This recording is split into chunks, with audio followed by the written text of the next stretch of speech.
He was using his power, his wealth, and his influence to traffic men for his own pleasure and that of his romantic partner, Matthew Smith.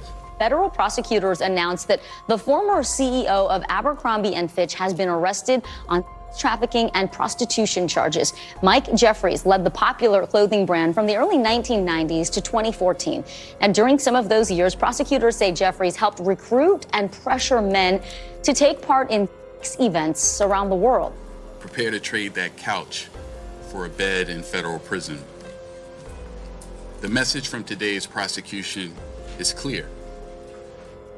Exploiting vulnerable human beings is a crime.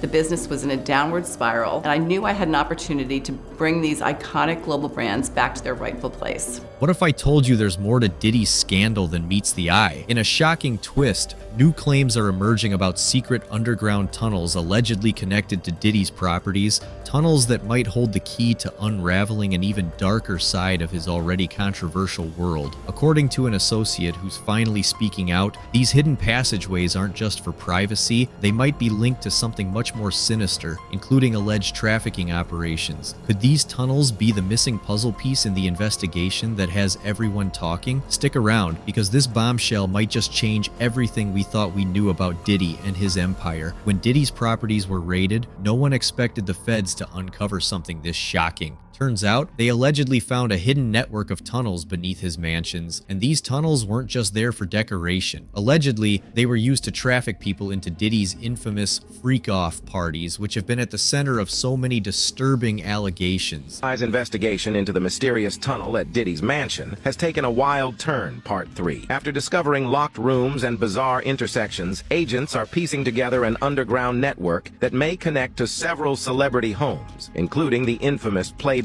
Mansion. Now, with Diddy awaiting trial in May 2025, he's facing serious charges, including racketeering, trafficking, and if you thought it ended there, think again. These revelations have set off a domino effect, pulling other powerful names, like the former Abercrombie & Fitch CEO, into the chaos. This story has layers, and y'all, it's about to get even messier. Let's start with the tunnels. When the feds raided Diddy's homes, they allegedly uncovered a hidden underground system running beneath his properties. These tunnels reportedly connected various parts of his mansions, creating a discreet way to move people in and out of his freak-off parties without being seen. But that's not all. Investigators believe these tunnels were used to traffic individuals directly into the events, many of whom reportedly didn't even know what they were walking into. Hidden cameras, confiscated during the raid, are said to have captured everything. With Diddy held without bail, word on the street is that he's allegedly cooperating with investigators to cut himself a deal. The rumor is he's spilling secrets and pointing fingers to secure bail and wait out his trial in the comfort of his home. But will the feds really let him off that easy? Diddy's facing some of the most serious charges in recent history. Trafficking, racketeering, and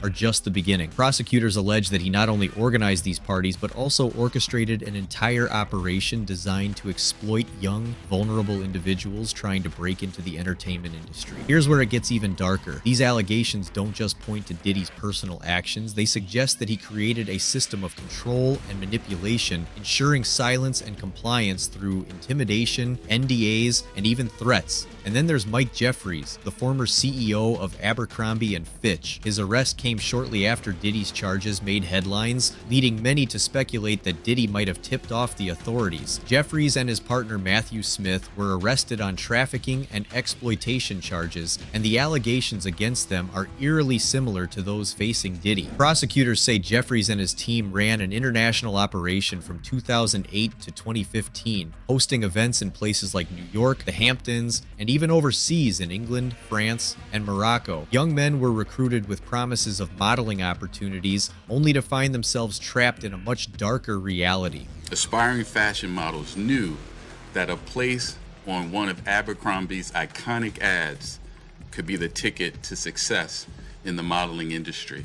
The way Jeffries' operation was set up is nothing short of horrifying. Recruiters like James Jacobson would lure young men with promises of career opportunities. Once they agreed, the victims were flown to lavish locations where their phones and wallets were confiscated, and they were forced to sign non-disclosure agreements. One victim, David Bradbury, shared his chilling experience. He was promised a modeling opportunity, but was instead coerced into performing acts he never consented to. He described the events as feeling like a trap, with staff watching their every move to ensure compliance. 15 men have officially come forward so far, each with a chilling account of what they endured. These weren't random individuals. Most were aspiring models or young men hoping for their big break in the fashion industry. Many were just 19 or 20 years old, eager to make it in a world where connections and opportunity are everything. For these young men, the promise of a career wasn't just dangled in front of them, it was weaponized against them. One particularly gut-wrenching detail, some of these victims had even worked for Abercrombie and Fitch, believing their involvement with the company could lead to upward mobility or future gigs.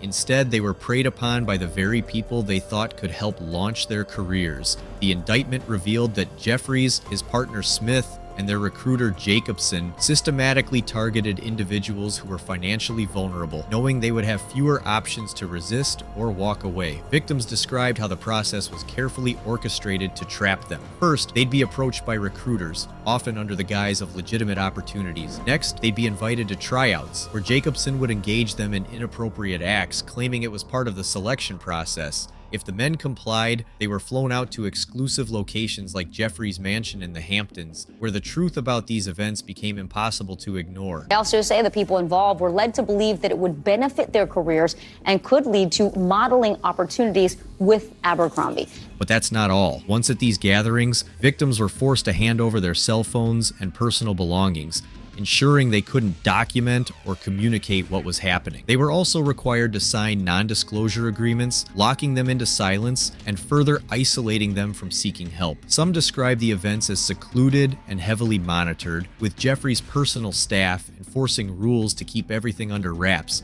The staff ensured that the men signed non-disclosure agreements and handed over their personal items, such as their phones, before the start of the events to maintain the secrecy of these events.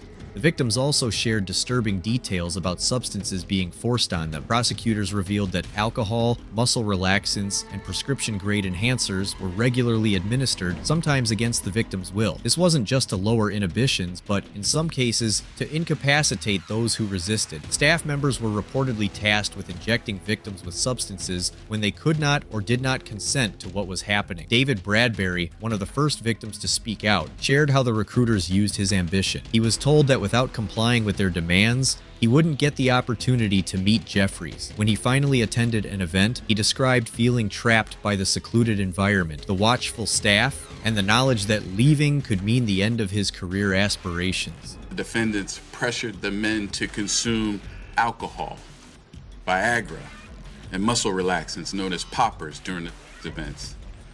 And they required the presence of staff during this activity and ensured that the men did not leave the events until Jeffries and Smith decided that the sessions were over. Financial manipulation didn't stop at the events. Victims were often paid in cash amounts ranging from a few $100s to hundreds of thousands, but these payments came with strings attached. Many victims said they felt the money was hush money, meant to keep them from speaking out. Some victims later admitted that the payments left them feeling complicit, further complicating their ability to seek justice. They spent millions of dollars on a massive infrastructure to support this operation and maintain its secrecy. This included hundreds of thousands of dollars of cash for commercial, prolific amounts of money. Even more troubling, Jeffries and his team employed an intimidation system to silence those who tried to fight back. A high-level security team was used to monitor, surveil, and if necessary, threaten victims who considered coming forward. The indictment alleges that Jeffries' security would intimidate witnesses and enforce NDAs, ensuring the operation stayed under wraps for years. For many of the victims, the psychological toll has been just as severe as the physical trauma. The feelings of betrayal and the fear of repercussions have lingered long after the events. These were young men who entered the industry with hope and ambition, only to have their trust shattered by those in power. Prosecutors believe there are still dozens of victims who have yet to come forward, their stories buried under fear or ongoing intimidation. Even more recently, one of Diddy's alleged victims came forward with a story that's been shocking everyone. The individual claimed they were locked in a cage with brown people at one of Diddy's infamous parties. While the specifics remain unclear, this allegation feels eerily similar to the trafficking and exploitation accusations surrounding Mike Jeffries and his crew. I remember trying to escape. I remember the brown children. I remember being locked in the cage with these brown kids. I don't know what race they were, but I know they looked at black, but they didn't speak English. Now think about it. In both cases, we're talking about people being lured into high-profile, seemingly glamorous settings, only to be dehumanized and subjected to horrific treatment. Diddy's alleged actions align too closely with the manipulation and outlined in Jeffries' case to brush off as coincidence. This case has exposed a dark side of the fashion world where exploitation is hidden under the guise of opportunity. As more victims share their stories, it's clear that Jeffries and his associates created a system designed not only to abuse, but to silence those they hurt. As these cases unfold, it's becoming clear that this isn't just about Diddy or Jeffries. This is about an entire system of exploitation that's been hiding in plain sight for decades. The parallels between Hollywood's casting couch culture and the fashion industry's exploitative practices are undeniable. And here's the kicker: with more victims stepping forward and more arrests likely on the horizon, this could just be the tip of the iceberg. Who else might be involved? And how deep does this go? With Jeffries out on a $10 million bond and Diddy still in custody, all eyes are on these trials. Will justice finally be served for the victims? Or will these powerful figures manage to slip through the cracks yet again? One thing's for sure, this isn't over. As investigators continue to dig deeper, we're likely to see even more shocking revelations in the months to come. What do you think about these unsettling allegations? Are these cases connected, or is it just a coincidence? Drop your thoughts in the comments below, and don't forget to smash that like and subscribe button for more updates. Stay tuned, there's so much more to uncover in this saga, and you don't want to miss a thing.